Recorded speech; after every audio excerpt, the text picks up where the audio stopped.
Actually, Sarah, do you want to just,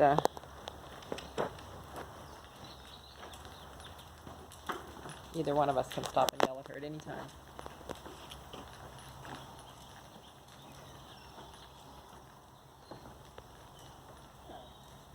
So think about fingers closed. Let him have just a tiny bit longer rein. Because think about, if you're walking around, he doesn't need to be on, contact. You know, you're sort of trail riding in the arena right now. Sit up taller. Remember, last time I did say sit back, but don't lean back. Yep, so get a little taller with your upper body. Good.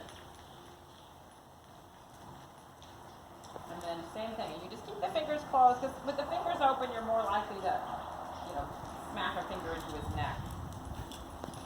And again, we're used to riding on more contact, and he's not terribly used to that. So especially at the walk, I would let him, as long as he's not pulling down or having his head on the ground, I would let him just walk along on a loose rein like that. So go ahead and ask him to stop. And think about adding pressure.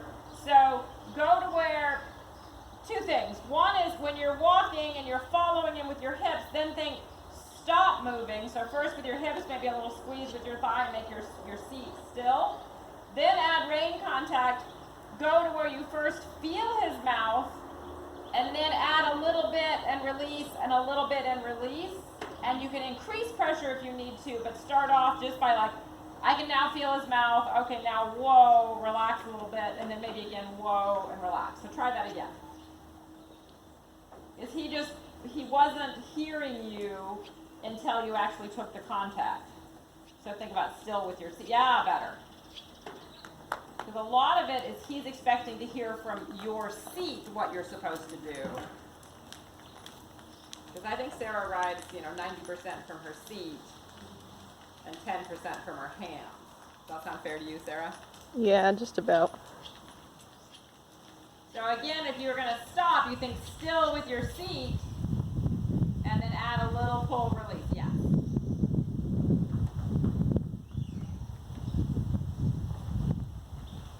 And then if you need him to go and he's not, think about, don't wiggle your seat at him. Think about giving him a touch with the leg.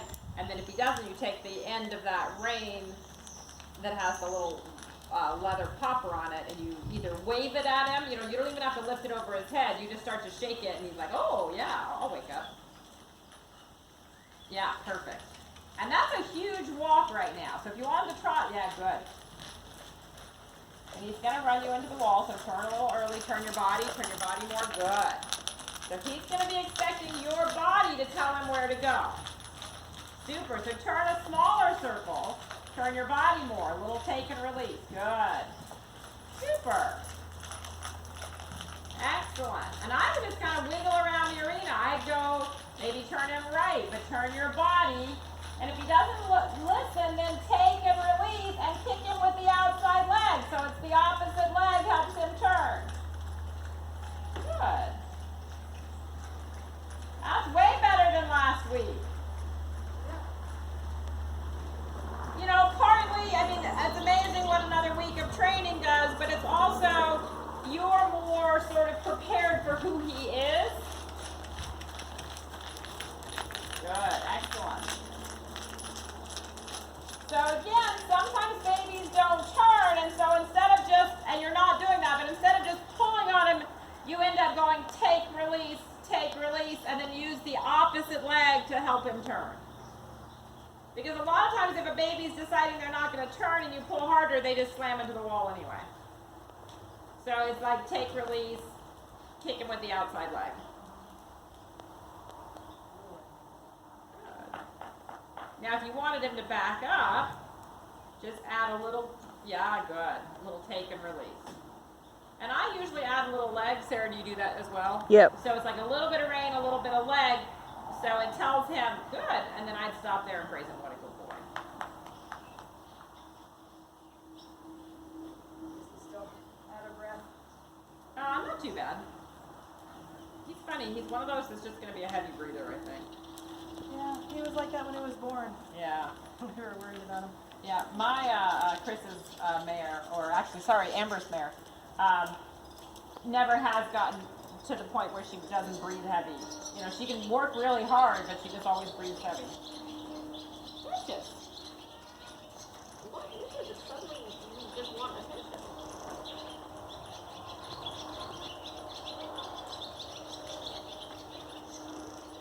So if he doesn't go from the first touch, yep.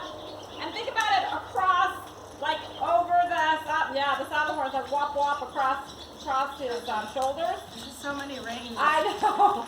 Now I can get you a dressage whip. Did we try that before? Yes. And he's better with what do you call that third rein? Does it have a name?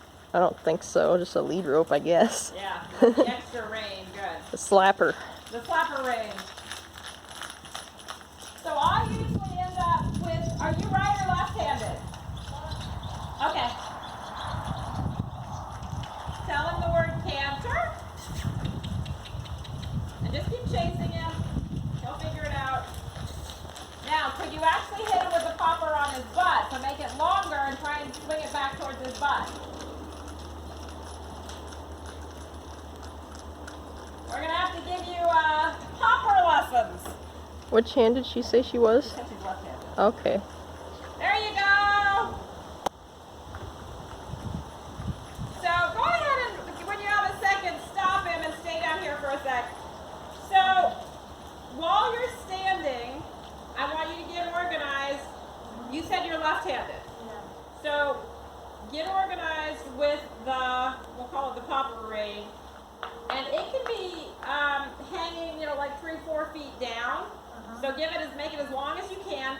Take the extra rein. What I would do is you're making too many loops. So take the extra, the regular rein. Just let go of this. Let that hang down. That just hangs. No, this extra rein. So then just take this and practice. I'm right-handed, so you need to be able to. I'm not left-handed at all. So it's about that hurts. It's about popping it and hitting him on the butt or on the shoulder. Like I said, this is tied on, so just leave that be. You just have the regular rein and then the popper rein. So now put the regular rein and the popper rein in one hand, and make the regular rein just a tiny bit longer. And then, actually, try it just one-handed for a second. Put the reins in one hand.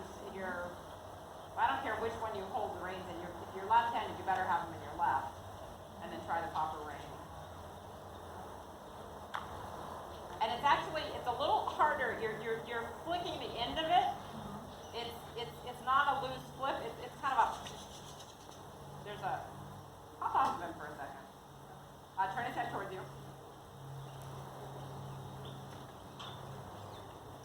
Just like I did, take the popper rein and slap yourself on the butt. Practice hitting on the leg where the boot will protect you. It's the flip it's kind of and then this one where it comes over his neck. Yeah, just keep practicing until you can make it harder. Don't hurt yourself, but you have any advice on how to flip that little popper? I just do it. I don't know. I know, it's really funny. I do it too because I rode Western as a kid. So there's just stand as far away from him. Don't hold the extra rein. Get your popper free. Well, it's tied on yet. He's going to stand there. And just practice. But now get closer to him. Hi. Maybe more. So you can hit yourself. Okay. Does that feel a little bit more normal? Or we can try a dressage whip. Yeah, go ahead and hop back on it. We'll try the popper and then we'll hand you a dressage whip.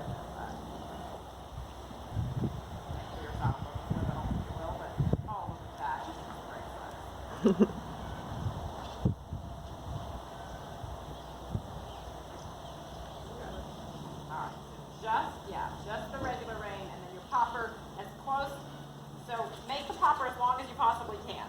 So get as much popper hanging out in front of you as possible.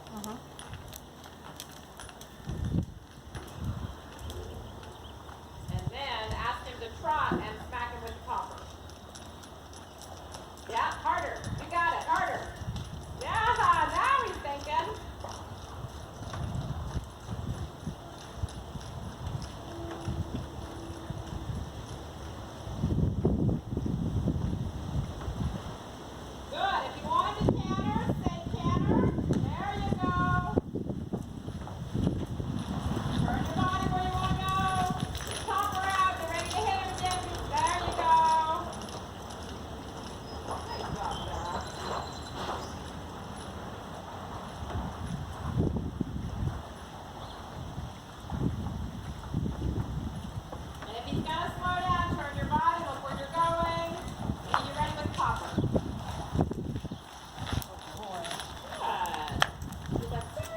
So,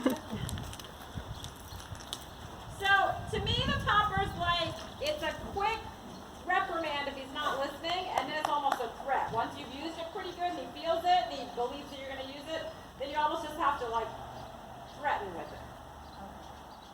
But you want the popper to hang as long as you can. Don't hold loops of it. Okay. It can hang down almost to his knees. Okay. That's your best I think that That's was the best the part. main issue was What? all the rings. I know. The best part of Western though is that popper ring. I love that. I think I might tie one onto my English saddle. There you go.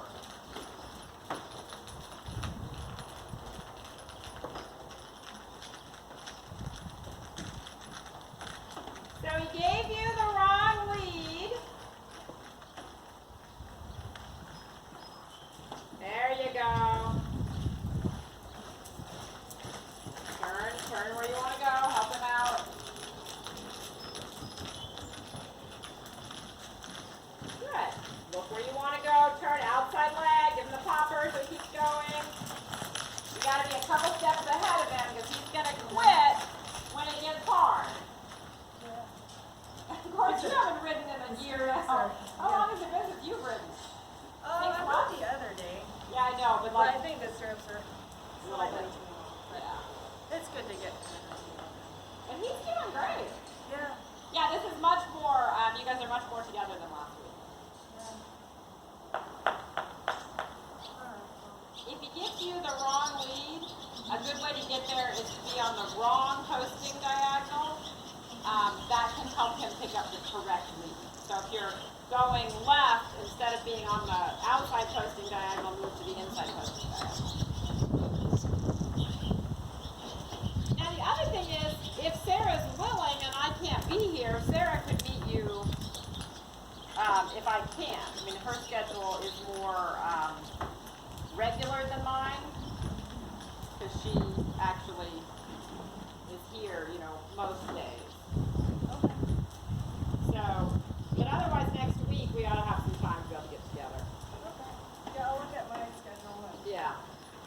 And there's a tiny chance I can meet with you guys Friday, but I don't think it's bad right now to ride him Western because as he's a little, he doesn't feel the same organization that you're used to. The Western saddle gives you a certain security where you can just use your little popper and good boy.